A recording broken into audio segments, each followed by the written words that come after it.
Hello, everybody. Welcome back to the show, Science, Facts, and Fallacies podcast, episode 283. I'm Cameron English. That's Dr. Liza Dunn. What's Hello, going on? everybody. Not much. We're getting towards the end of the week. It's kind of nice. I'm very excited. This has been an insane week. Everyone turned into an expert on the psychology of Winston Churchill this week. Everybody on Twitter that I know is an expert on World War II. And yeah, so it's just fascinating. We've talked about before how there's something goes viral, something hits the headlines, and everyone talks about it like they've been studying it for 30 years. For decades, yes. Yes. For decades and decades. Goodness gracious. So yeah, chances are good you're not an expert on World War II, so just be quiet. There you go. Yeah. Yeah, well, let's just jump into our stories because we've got some heavy ones, important ones. As they're all important, but these ones stand out to me. Unlike some of the others we've covered recently. So, first up, clickbait viral headlines claim that chemicals are sending cancer rates soaring. That's not what the science says. No. Next up, how AI will revolutionize mental health diagnosis and treatment. And then finally, how vaccine rejectionists lie to you and what are the consequences. Ominous stuff, scary stuff. This first article, though, I loved reading this. This was just like a cool breeze on a hot summer day. Wasn't it? It's so good. This is what I call intellectual Kevlar. Yes. You read stories like this. This is by our good friend Dr. Andrea Love, who is a rock star immunologist. She's very good at taking really technical concepts and just breaking them down so you understand the substance. Right? She doesn't oversimplify it, but she says, let's start with this, and then we're going to build on this. And by the end of her work, by the end of a podcast interview or an article she's written, you've actually learned some really important science. That's right. And this is, as I just said, clickbait viral headlines claim that chemicals are sending cancer rates soaring. That's not what the science says. I'm going to rely on you heavily, Liza, to break this down. But just as a brief overview, she talks about some major headlines in the New York Times and some other big media outlets that give the impression that cancer rates are skyrocketing. They'll actually use that word, skyrocketing, among younger people. And this is alarming, ostensibly, because cancer is a disease of aging. Old people get cancer because nothing else kills them, which is correct. But that has been used as framing to say, but rates in younger people are rising, and we don't know what it is. Everyone lights your hair on fire. Right? That's basically the take-home message of these stories. And so Andrea jumps in and she says, let's look at some very important details, some very important context that almost all of these stories leave out. And like I said, Liza can dive into the details here. One thing that stuck out to me most importantly is that when they say young people, what that actually means is anyone below the age of 50. Okay, now I'm 36. I'm young-ish, I guess, but you know what I mean? Like, I'm not young. And someone who's 49 and a half, 49 and 3/4, as we used to say as kids, that's not young, right? I mean, that's just on the I guess the right side of the dividing line, and for technical medical reasons, you could describe that person as young, like in the context of oncology. Like, yeah, that's a relatively young person because their risk is lower. But in the broad sense of how people use words like young, the implication that the average person's going to get is, 17-year-olds are just getting lymphoma for like no reason. And that's really not happening. That's really not happening. That's really not happening. And it's what's interesting is me being 20 years older than you, I feel very, very, very, very offended that I'm not considered young. So my risk is clearly much higher than yours. Well, not much higher, but higher than yours. But that's the way it goes. So first of all, out of the gate, cancer is a really scary diagnosis. It's a scary disease. Yes, you can see cancer in people as they tend to age. It's a disease of aging. Yes, some because of genetic things or other misfortunes. Some people who are younger get it, but it's not because of it's not because you're being exposed to little trace chemicals in your cereal or anything like that. And the discussion around it is designed to make people afraid, and often is then also geared towards trying to sell a product.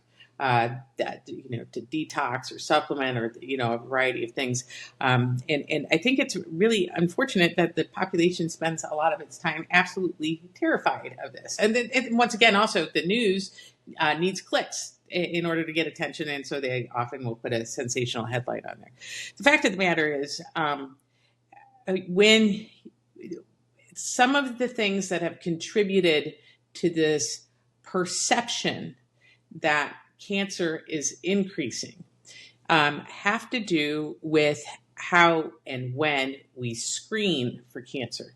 So, for example, a couple of years ago, there was a shift in screening to lower the age of screening for breast cancer. This might have been a couple decades ago. And when you lower the age of screening for breast cancer, you are going to find the more people with breast cancer. So it appears like the incidence is increasing dramatically, but you are the existence of the breast cancer was there before. You just weren't picking it up. And so the perception is that there's a really significant increase, but it's not a significant. It's not that significant. If there's a 1% increase in breast cancer, it's a tiny increase when you look at all of the per 100,000 people who get it. So it's really a very small increase. It's not worth getting everybody upset about, because it's not changing the baseline. In fact, in diseases like lymphoma, you're actually seeing over the past 2 decades a flattening of lymphoma, the incidence of lymphoma, and a decrease in the mortality from lymphoma. You're seeing, with these diseases, and the you're actually getting better treatment. Screening actually prevents death. If you screen earlier, you catch it earlier, you decrease the mortality from it. So what you're seeing in screening does not equal an increase in mortality. It does equal that you're picking up the disease earlier. All such important points. Another observation she makes that a lot of people overlook, and it's very easy to overlook because you're not trained to look at a data set and go, oh yeah, that's an important qualifier. There was a study recently where they compared the boomer generation, Gen X, and millennials. Yep. And that this is one of the foundations for this increase in cancer risk among younger people. But what Dr. Love points out in this story is that in the oldest group in the cohort, the boomer generation, they're older, and so the chances are they've already contracted whatever cancers they're going to get, because there's an age where the risk is greatest, and then if you get the cancer, whatever the outcome is, you've already contracted the disease. Now for the Gen X and the millennials, they're getting older, but they're entering that age range where their risk is greatest. Mm-hmm. So it's not that you've actually detected, and this is similar to the point you just made, it's not that you detected an absolute and serious increase. It's just that you happen to be taking a snapshot at the time when these people are at the greatest risk. Right. So yes, so if you are, you can slice and dice things a whole lot of different ways, and you can actually amplify inadvertently. Amplify what appears to be a risk when it's actually not. Because if you catch them right in the right part of the timeline, you will have a certain number of people who are younger, a certain number of people who are in the middle, and a certain number of people who are older. If you follow them as cohorts over time, it's probably going to all come out in the wash. as opposed to a slice of time, if that makes sense, prospectively, if you followed them. Does that make sense? I think so. So in other words, from my own understanding, just to make sure I've got Hmm. this right, like if you take a snapshot, if it's sort of like a sectional look at these Yeah. different generations, that's going to give you a somewhat distorted picture. Whereas if you follow them for their Over lifetimes, time. Yeah. right, and I think that's what she's getting at. You would have to have studies that go, well, yeah, we know what you're detecting here because we've actually followed these people as they For age as to they've see. aged, as they've Okay. aged, and then you have to also account for the increases in technology that can pick up things more easily, right? So back in the 60s, you didn't have very much, you didn't have mammography, and it wasn't until mammography was introduced that you wound up picking up a lot more cancer, and so it looked like cancer increased exponentially, when in fact you were just picking up cancers that you hadn't been picking up before. And then you start treating them early, so the mortality goes down. If you see the mortality for breast cancer, it's really gone down over the decades. And so it's not looking at the whole kind of story around the whole actual success story around treating cancer. And then just to finish up here, a really important point that you've made ad nauseum at this point is that life expectancy and quality of life has increased substantially over the last century. So she points out, starting in 1900, life expectancy was below 50 on average. Today in the U.S., it's 73.5 years for men and 79.3 for women, and it's slightly higher for other developed countries like Canada, Australia, Japan. All of these countries, they're in the low 80s, like anywhere from 82 to 85 years old. Yes, And so, and you can talk to this too, but she says, the older you get, the less efficient your body works, including all of the mechanisms that control the cell cycle. And yep. so mutations become more common, and over time, those can turn into cancers. And so you may not be seeing, like people like RFK and all, Hmm. pick your favorite bullshitter. They'll say like, oh, it's this epidemic of poison in our food, and that's why cancers are increasing. In reality, it's just old people getting old. That's That's right. all it is. That's right. That's all it is. That's exactly right. Okay. We'll leave it there. Very good. By the way, I'll notice just as we wrap up here, none of the news outlets that ran these stories, they're not going to print a correction. They're not going to retract it. They won't say sorry. Mm-mm. They've already moved on. These stories are still online. If you're fortunate enough to read the stuff that Andrea puts out or this It's a podcast, great great. article. Yeah. But most people are not. And again, the New York Times, all of these other outlets, they're going to turn around and they're going to go, now we're the fact checkers and we're here to separate the science from the misinformation, right? Hmm. Round the circle goes. So little skepticism is always in order with these That's news right. outlets. Okay, next story by our friend Henry Miller, Dr. Henry Miller. It's called How Artificial Intelligence Will Revolutionize Mental Health Diagnosis and Treatment. It's related to the story we covered last week, but it's a little more specific in that we're talking about diagnosing mental illness and treating mental illness, which is, as he explains in the article, is infamously difficult because Hmm. you you don't diagnose someone with cancer based on a questionnaire, right? Right. Like you don't go like, hey, do you feel like Right. are there mutations running amok in one of your organs? Do you feel that? Like that's not how it works, right? That's right. It's much more rigorous and clinical. Whereas with something like schizophrenia, the art of it is asking the right questions and trying to pin down the right sort of responses so you can diagnose somebody That's with right. some sort of a mental illness. So of course what we're talking about here in many cases is self-reporting. And as we've talked about, people are just awful at that. And then the therapy, in many cases, we have good therapies for depression and some other disorders, but the therapy in many cases is just talk therapy, and that Hmm. isn't to say it doesn't work well. It works very well, but there's an inherent loosey goosey quality to this whole field because you're dealing with people, and people don't live in test tubes. And you can't lock them in a room and just sort of poke and prod them as much as some people would love to do that. You're dealing with people that have lives and opinions and ideas, and the world's a very dynamic place. So it's really hard to pin this down.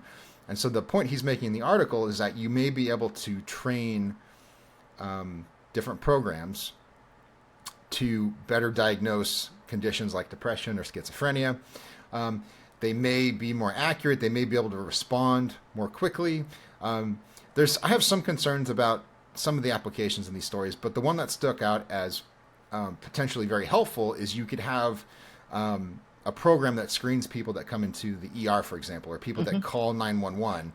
And if they're using language that's indicative of someone who's about to or has attempted suicide, for example, you could rush that person to the front of the line to make sure that they see a psychiatrist or whatever treatment they need so they don't kill themselves.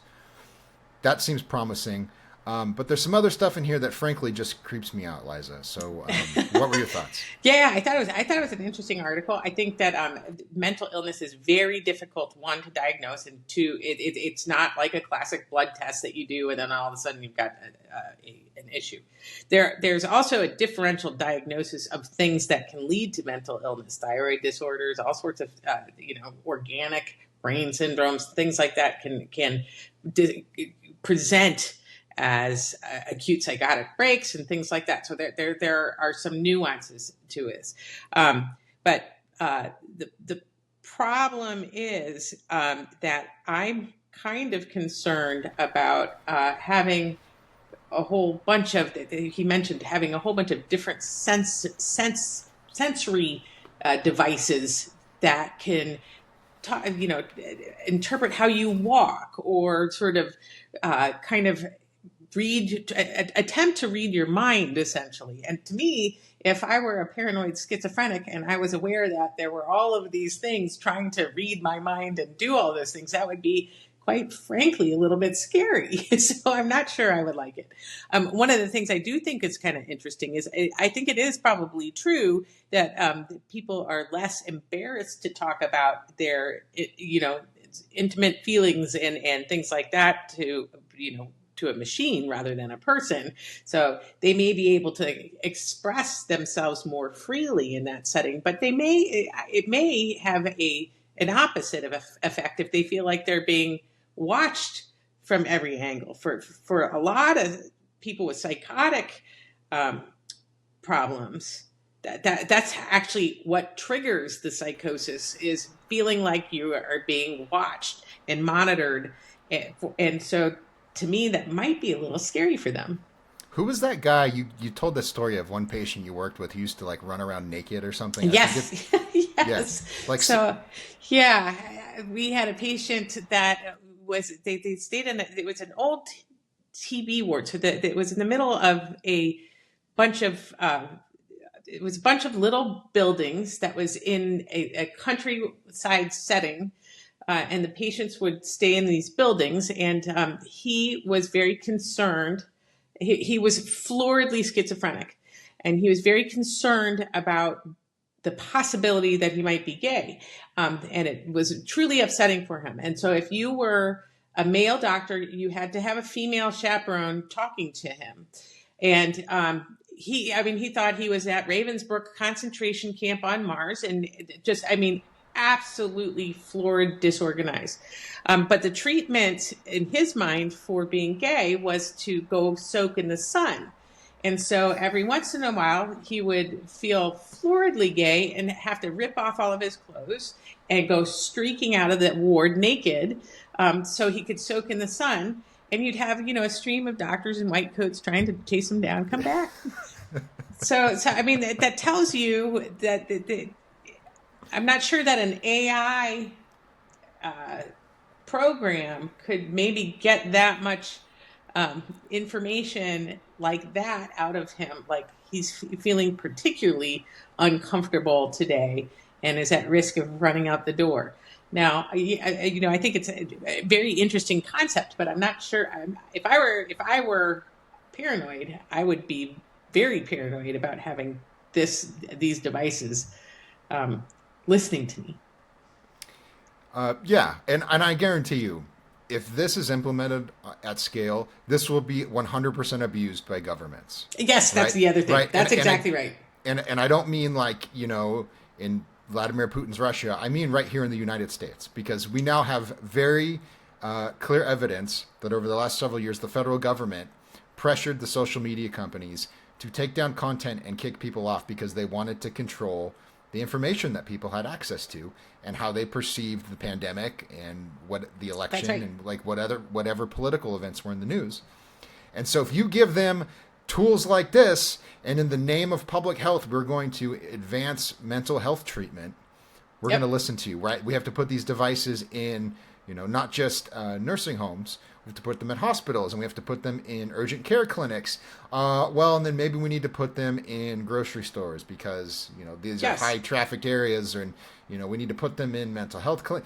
Like it goes on, and pretty soon, this is just an You aspect have, of life, whether it works or not for the originally intended purpose. that's exactly right. And you have no privacy. You have minimal privacy as is with all the devices that you carry with you, right? Your car, your phone. And you know that because when you talk about something, all of a sudden an ad comes up. But people who think this is like conspiracy thinking, that this is, just paranoid, they haven't been in the Soviet Union. They haven't seen the aftermath of, East German surveillance and things like that. It's very real, and it's a very much a way for the state to try to control. People think the state's benign. The state's not benign. The state works for itself. Yes, yes, yes. Little public choice economics for you, everyone. Institutions and individuals have their own incentives, Yeah. right? They may tell you they do things for you. Sometimes they do, but they want money and they want prestige and they want power, and that's just a fact of life. To get more back on topic, one of the problems I have, not with Dr. Miller directly, but with the sort of argument, the discourse that's developing around this topic, is that it starts with the premise that humans are not very good at diagnosing and treating mental illness. So therefore, what we should do is we should have those people train machines, which Yeah. somehow are going to be much better at it. And maybe in some cases they will. But I think there's just there's this disconnect where we try to medicalize everything. And I was just looking at this book right here. It's called The Biology of Desire. It's by a neuroscientist named Mark Lewis. He takes a sledgehammer to the idea that addiction is a disease. And he says, and I think this applies to mental illness more generally, he says, one of the reasons that we've medicalized addiction, we've treated it as this condition that just kind of comes upon people, right, is because it's easier to study that way. Mm-hmm. And the specific point he makes here is that, and he says a lot of this research is really cool. Like you can take scans of people's brains, you can gain a lot of interesting insight that way. But Yeah. the point he makes is that studying the inner workings of a cell, for example, much easier than an individual human or a family or a city, right? So if someone abuses drugs because they're just bored or because they have no sense of purpose in their life, like you can't flip open the DSM-5 and go, oh yeah, you're suffering from utter lack of meaning, right? There's no Right. diagnosis for that. There's no pathway to apply for grant funding for that. Whereas if you can say, oh, you've got, you don't, your brain doesn't handle dopamine correctly, or you know what I mean? If we can just tweak your neurochemistry just a little bit, then we're going to fix it, right? And I think that's part of the problem here is like, oh, if we just get this machine that's really good at detecting the language you're using, then we know that you're trying to kill yourself. It's like, well, let's back up, right? Like we need to deal with stuff that, again, we've talked about this before. People don't really want to deal with. Why do people get divorced so often? Why don't Yeah. they get married at all? Why are people so socially awkward that they're afraid to engage the opposite sex in a conversation, right? This thing Right. that was just part of your normal development 50 years ago is now like crippling for a lot of people, especially a lot of young men, But to have that conversation is very uncomfortable because you might potentially offend somebody, or you might Right. imply that someone needs to make a different choice. And so here we are now talking about robots doing psychotherapy. Yeah, yeah. I think psychotherapy is hard enough as it is, and I think that there's a huge burden of mental health issues. That there are not enough mental health professionals, so you can see why people would want to try to implement that. But mental health treatment has really come an incredible way since the 40s and 50s. When people were doing lobotomy, because prior to that, people with florid schizophrenia or big psychosis would be, if they were violent, you had to they were in restraints. and there was nothing you could do to control it. And so we've made huge advances in the treatments of these diseases, and I don't even know how to. Disease is probably not quite the right word. I don't know, but it's a hard. These are very difficult problems to manage, and I'm not sure that a robot's going to be the panacea. Yeah. One final example here, and Dr. Miller includes this in his article, which is kind of funny because he cites this, and I give him credit for being honest about this. But then he just moves on and talks about how this development might be positive. So he gives the example of a story. This man dies by suicide after a conversation with AI chatbot that became his confidant, and basically he was talking with this AI about climate change, and this program convinced him to commit suicide as a way to sacrifice himself to stop global warming. Which is really scary, right? Right, right. Really scary. And his widow is the one telling the story. Right. And so instead of talking to his wife, he's talking to a computer. Yeah. And yeah. And I mean, like, but again, there's so many questions to come here. The first one that occurs to me is, what's going on in our world that this thing was trained to dialogue in such a way that it reached the conclusion that maybe you should kill yourself? Like, why was that even, you know what I mean? Right. Somewhere in the recesses of whatever its brain. Well, maybe it's the Canadian healthcare system, right? With made medically assisted. Was it medically assisted? Dying. Yeah. I don't remember what the I stands for. Insanity. Yeah. Inanity. But there's a really good point in there, which is that there is this movement to liberalize the laws around physician-assisted suicide and even around euthanasia, right? Where you're killing people who may not be able to consent to it, but it's for a good cause. So, I could see these things merging, right? At some point, if there's enough of a consensus among the experts that, maybe terminating people who are seriously depressed, they suffer crippling depression, maybe we should just let you swallow this little Kool-Aid that'll take away all the yucky feelings forever, right? Wow. Like that's dark, and I know that's dark, but there are people making that argument, and not just in obscure philosophy journals. It's like major political figures in the UK and in Canada, and there's even some people here. So you start integrating these things, and pretty soon, maybe someone goes in and they're like, gee whiz, I just, my hobbies don't bring me joy. I'm really irritated at my wife, and I don't really like living. And then the AI goes, well, according to my perfectly rational calculation, maybe you should rent a revolver, and you know what I mean? Like, yes. Yeah. And if the goal is to prevent that from happening by having a human interaction, to me, that seems like a really kind of dangerous twist. Yeah. There's just, and again, this is why I thought of the medicalization point. It's like there's some people have problems that are real and they're serious, but they're not medical, right? Like I wouldn't go to my doctor and be like, I'm just really mad right now. What's she going to say? Like, okay, what do you want, right? It's like, that's not, it's just anyways, I think everyone understands my point. Let's move on, lest I start ranting again. Sounds good. Okay. Final story here. This is also by Dr. Henry Miller. I think it's the same Dr. Miller that I work with at the American Council on Science and Health. This one, a bit of a greatest hits topic. Here he's talking about vaccine rejectionism, what fuels it, and what are the consequences of it. I think most people know the gist of this, but he begins by talking about some measles outbreaks. He said there's been 10 outbreaks of measles already this year in 20 states, and he's saying, why is this happening? We have an effective measles vaccine. By 2000, it was one of the only diseases in the world that we were close to eradicating, and now it's made somewhat of a resurgence.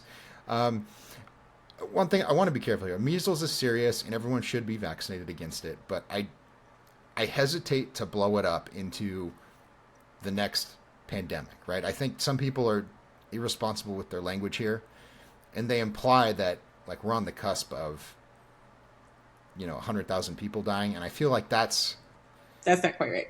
Yeah. Right. And the numbers he cites from the CDC says it's been two. He doesn't report the numbers in the article, but the link he provides, according to the CDC, it's 247 cases Hmm. of measles, and about half of those have resulted in hospitalizations, and a good percentage of them are children Yep. under 5 years old, 41%.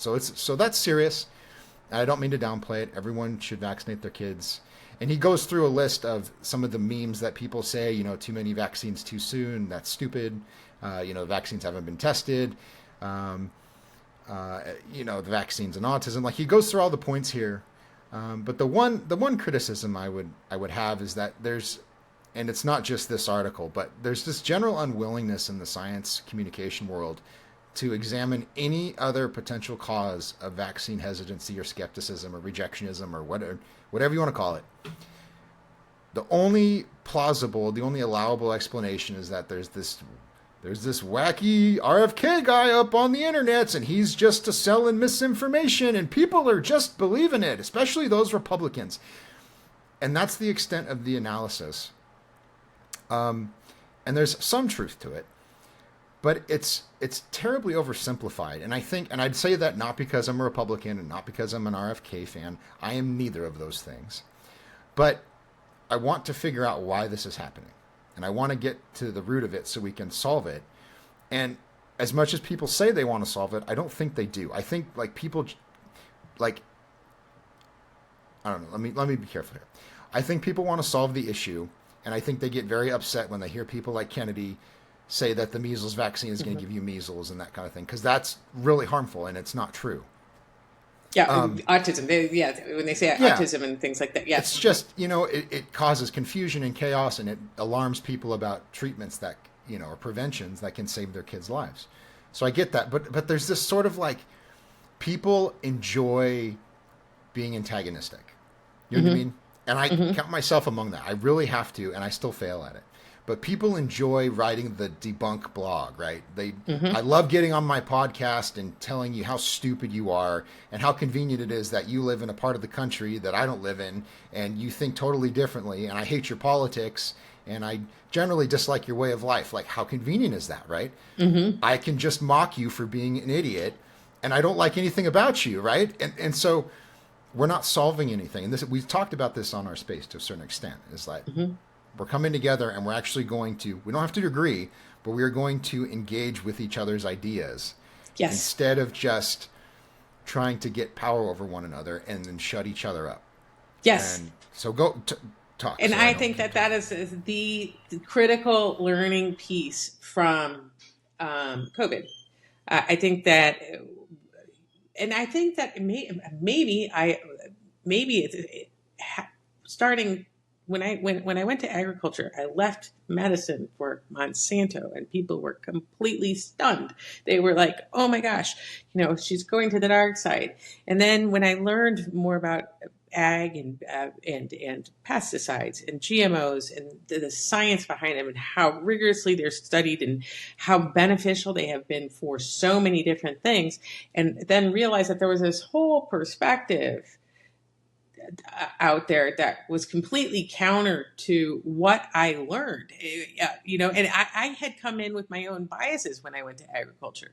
And then, so when COVID came, well, I guess the way we felt was, or that the science will prevail.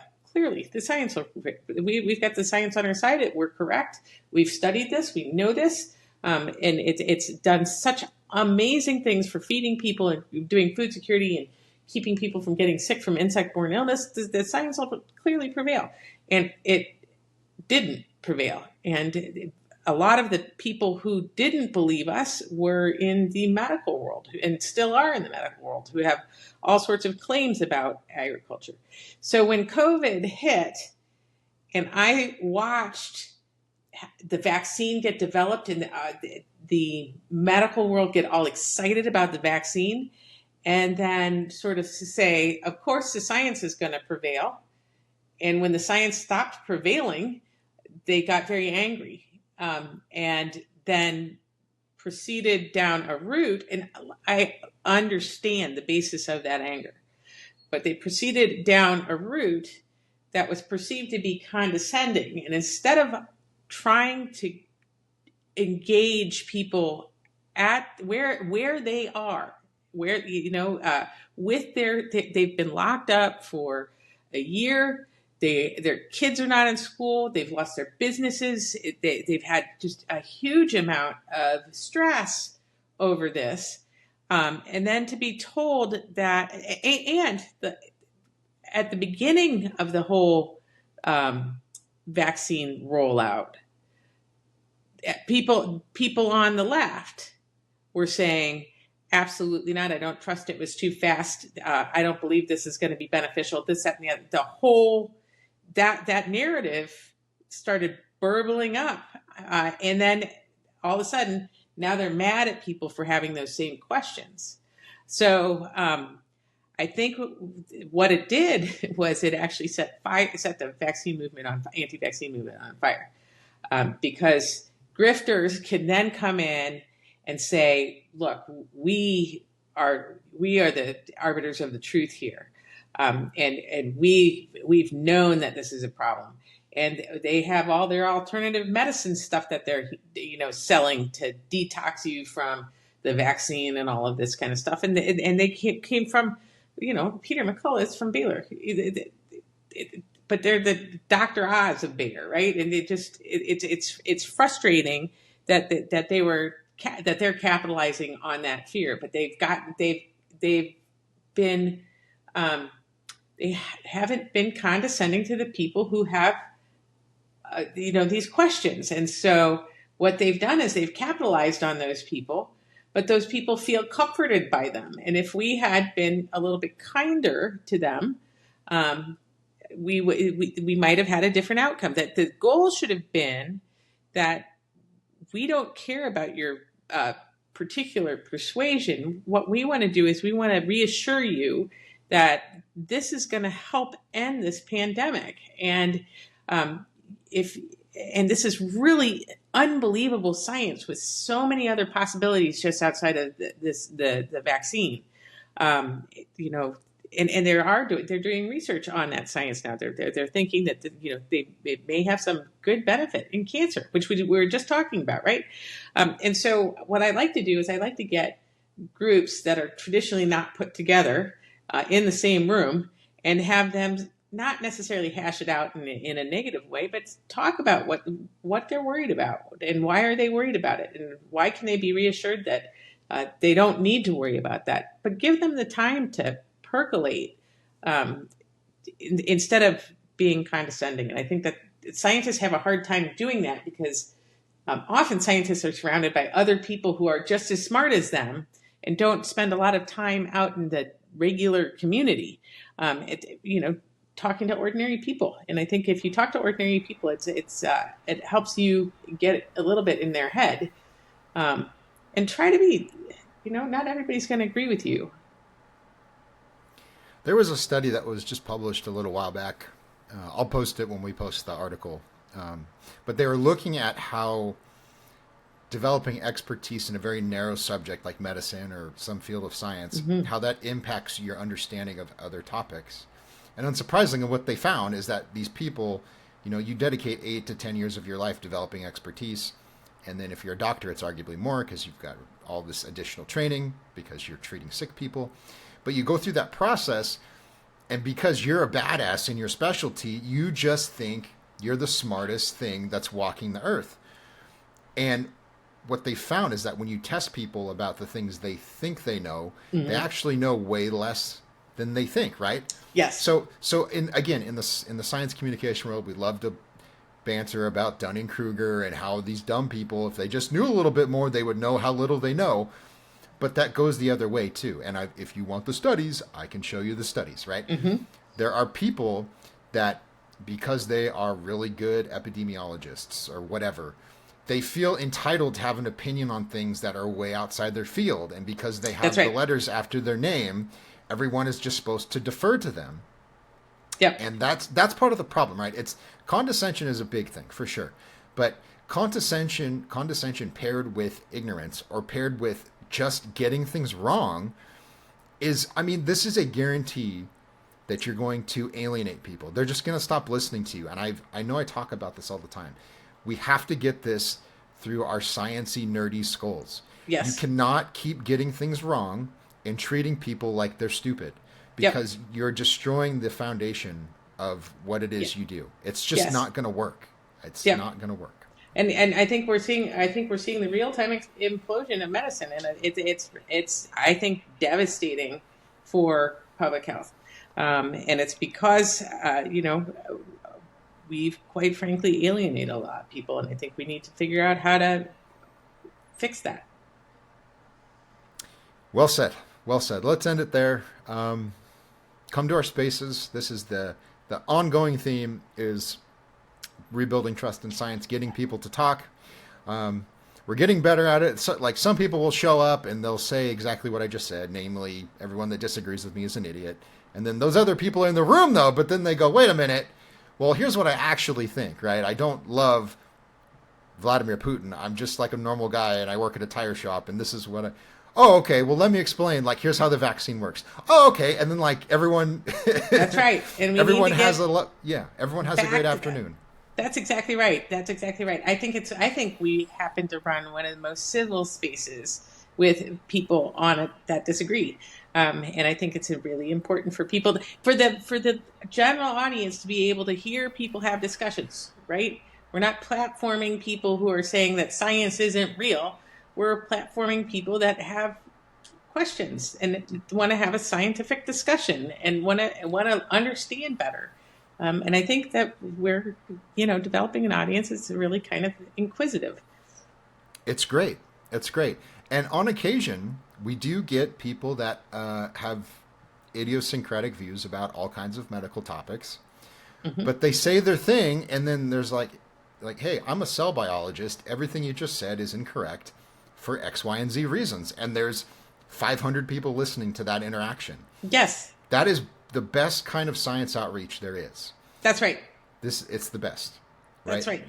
Like, And people are getting to talk to people that they wouldn't normally be able to talk to in their everyday lives. The fact that we've got two journalists that can talk about journalism. You've got a professor at different universities that come up and talk, and they all recognize that there's been fraud in science.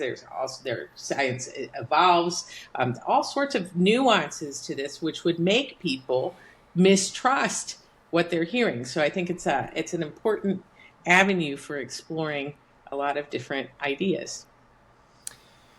come join us every Friday, 11 a.m. Central Time.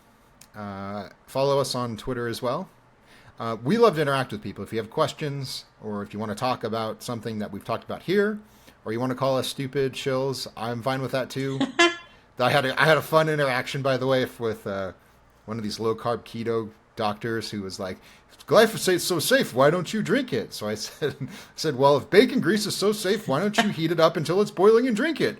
And then one of his followers was like, "Well, that would burn his throat." I'm like, uh-huh. And the lesson here is we don't drink pesticides. That's right. That's the lesson, okay? We use pesticides to kill pests. That's right. Okay. Anyways, I'm sorry. That was a very good interaction. I enjoyed it. And again, I wasn't terribly mean. I just said, here's your No. challenge back to you. Anyways, off topic. We need to get off. At Dr. Liza MD on Twitter. I'm at Cam J English. Follow us. Come to the spaces. Thank you so much for listening to the show. We will see you next time. See ya.